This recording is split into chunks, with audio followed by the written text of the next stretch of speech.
আশ্চর্য ঘটনা, চোখের পলকে শুকিয়ে গেল একটা গোটা পুকুর। ভূগর্ভে চলে গেল আস্ত এক পুকুর জল, পুকুরের সমস্ত মাছ।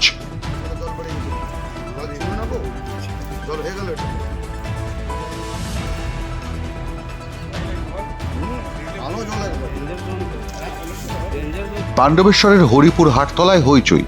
গোসাইতলা শিব মন্দিরের পাশের বড় পুকুর বেবাক খালি। মাছ, শামুক, গেড়ি, গুগলি সব উধাও, সব চলে গেছে মাটির নিচে।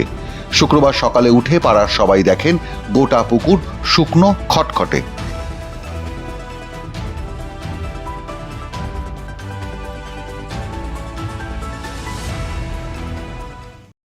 জল ছিল ফুল, তারপরে 2-3 দিন পর দেখছি যে জলটা হঠাৎ টেনে নিল। নিচে ওই ফাটল দেখা দেওয়ার জন্য এই জলটা মনে হচ্ছে টেনে নিচ্ছে। সব পুকুরগুলো নেই, এই পুকুরটা কি ব্যবহার করা হতো? হ্যাঁ, এমনি ব্যবহার করা হতো এটা। তো অনেক কষ্ট হয়ে গেল, তো স্নান করার জন্য অনেক কষ্ট হয়ে গেল। এবার কুঁয়োতে ব্যবহার করতে হবে। কুঁয়োতেও জল অনেক নিচে চলে গেছে, 30 ফুটের জায়গায় 50 ফুট চলে গেল। শুধু এই একটি পুকুর নয়, হরিপুর হাটতলার বাসিন্দারা জানাচ্ছেন আশেপাশের পুকুরের জলও কমতে শুরু করেছে। বাসিন্দারা এই পুকুরের জলই ব্যবহার করেন।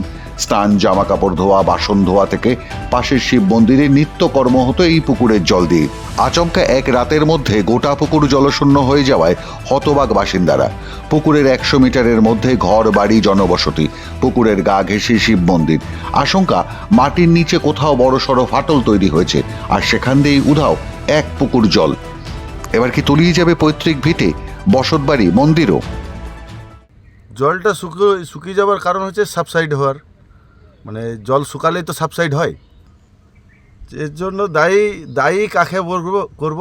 এর আগে তো আমাদের কোম্পানি চলছিল, মানে পুরনো ইকুয়েল কোল কোম্পানি চলতো, তাদের কিছু ছিল। এখন বর্তমানে ইসিএল চলছে। এবারে সেই হিসাবে কিছু হতে পারে, সেটা তো আমরা সার্ভিয়ার তো নই, আমরা বলতে পারবো। মানে আপনাদের ধারণা কি হচ্ছে যে ঠিকমতো বালি প্যাকিং কোনো কিছু না? হ্যাঁ, বালি প্যাকিং এর না হওয়ার জন্য এই ঘটনাগুলো হচ্ছে।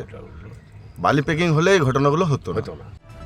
তাহলে বোঝা গেল পাণ্ডবেশ্বরের এই অঞ্চল কয়লা খনি এলাকা। মাটির নিচ থেকে কয়লা তোলা হয়েছে বহু আগে, কিন্তু খালি জায়গা ভরাট করা হয়নি বালি দিয়ে।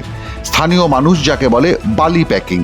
ফলে মাটির নিচের ফাটল ক্রমশ চওড়া হয়েছে, আর জল নিজের গতিতেই নেমে গেছে পরের জলস্তরে, আর ভ্যানিশ হয়ে গেছে এক পুকুর জল। নতুন পুকুরটা শুধু নয়, ওই নতুন পুকুর ওদিকে যতগুলো পুকুর আছে সব পুকুরগুলো জল নাই। ওর তো ছিল এখানে। পাণ্ডবেশ্বরের এই অঞ্চল কয়লা খনি এলাকা। এর আগে বেসরকারি ইকুয়েল কোল কোম্পানি এখান থেকে কয়লা তুলত। সেই কোম্পানি যথেচ্ছ কয়লা তুলেছে, কিন্তু মাটির নিচ ভরাট করেনি। ফলে দীর্ঘদিনের চুতি খাদান রয়ে গেছে নিচে। এখন এর দায়িত্বে ইসিএল ভারত সরকারের সংস্থা। তারাও ওই কোলফিল্ড অঞ্চলের দেখভাল করে না বলে অভিযোগ। এখানে ইসিএল অবৈজ্ঞানিকভাবে কয়লা খননের ফলে এই এলাকার মানুষের মানে ভীত সশস্ত্র হয়ে পড়েছি আমরা সকলেই। হরিপুর গ্রামবাসীরাও ভয় আতঙ্কের মধ্যে আমরা আছি।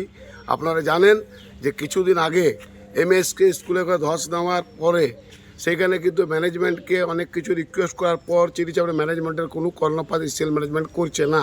এটা খুব দুর্ভাগ্যজনক, এটা হওয়া উচিত নয়। এর মাস দুয়েক আগে পাণ্ডবেশ্বর থানার হরিপুর হাটতলা সংলগ্ন একটি এমএসকে স্কুল চত্বরেই ঘটেছিল এমন এক ধসের ঘটনা, যার ফলে আতঙ্ক ছড়িয়েছিল এলাকায়। সেই আতঙ্কের রেশ এখনো কাটেনি স্থানীয়দের। 2 মাস যেতে না যেতেই এবার শুকিয়ে গেল এক পুকুর জল। স্বাভাবিক কারণেই আতঙ্কে গোটা এলাকা। ভাগ্যে কেউ ছিল না, কি যে ঘটনা ঘটবে আমরা নিজেরও বুঝতে পারছি না। গতকাল ফোন করার পর সন্ধ্যেবেলায় এজেন্ট সাহেব শুধু এসেছিলেন, এসে দেখে গেছেন। আজ সকাল থেকে তার কোনো মানে পাত্তা নেই, কর্ণপাত নেই, কোনো কোথাও শুনছে না। আমরা প্রশাসনিকভাবে বিডিও ম্যাডামকে জানিয়েছি, স্থানীয় বিধায়ককে সকালে আমরা জানিয়েছি ঘটনাটা। এটা তদন্ত করে যদি আমাদের সাব সাইড এলাকা হয়ে থাকে তাহলে ইসিএল ম্যানেজমেন্ট ঘোষণা করুক, পুনর্বাসনের ব্যবস্থা করতে হবে ইসিএল ম্যানেজমেন্টকে। কিন্তু কেন্দ্রা এরিয়ার যা ম্যানেজমেন্ট খুব দুর্ভাগ্যজনক, এটা বলতে খুব লজ্জা লাগছে। যেহেতু আমরা ইসিএলের এলাকার লোক, ইসিএল কয়লা খনিতে অনেকে কয়লা কাজ করেন, কিন্তু ইসিএল ম্যানেজমেন্টের এরকম হওয়া উচিত নয়। বিজেপি নেতা অবশ্য দোষ চাপিয়েছেন স্থানীয় প্রশাসন আর আগের সরকারের ওপর। পুকুরে জল শুকার কারণ মেন হচ্ছে এখানকার যারা প্রশাসন, তারা দায়ী। যারা আছে রোলিং পার্টি তাদের দায়ী। কারণ কি, আজকে জল শুকিয়ে গেল, আজকে তো তাদের সরকার 11 বছর এসছে, আজকে তাদের মনে হলো জলটা শুকিয়ে গেল, কেন আগে তারা আন্দোলন কেন করুনি? কেন ইসিএলকে তারা চাপ দেয়নি? আজকে বালি সে ইসলে ভরাট হয়নি, তখন আমাদের সরকার ছিল, তখন আমাদের সরকার ছিল না, তখন ছিল কেন্দ্রের কংগ্রেস সরকার ছিল। কেন আন্দোলন করছে না? আজ তারা সব যত নেতা মন্ত্রী যা আছে আগে যে সরকার ছিল, প্লাস তার সঙ্গে ইসিএল ম্যানেজমেন্টের কিছু মানুষ আছে যারা অফিসার আছে, তারাও এই সঙ্গে যুক্ত। তবে বাসিন্দারা বলছেন পারস্পরিক দোষারোপ করে কিছু হবে না। অবিলম্বে এই গোটা অঞ্চলকে বিপজ্জনক এবং ধসপ্রবণ এলাকা বলে ঘোষণা করতে হবে ইসিএলকে। বাসিন্দাদের জন্য করতে হবে পুনর্বাসনের ব্যবস্থা, নইলে একদিন এই গোটা হরিপুর গ্রামটাই উধাও হয়ে যাবে মাটির নিচে। মাধ্যম ব্যুরো রিপোর্ট।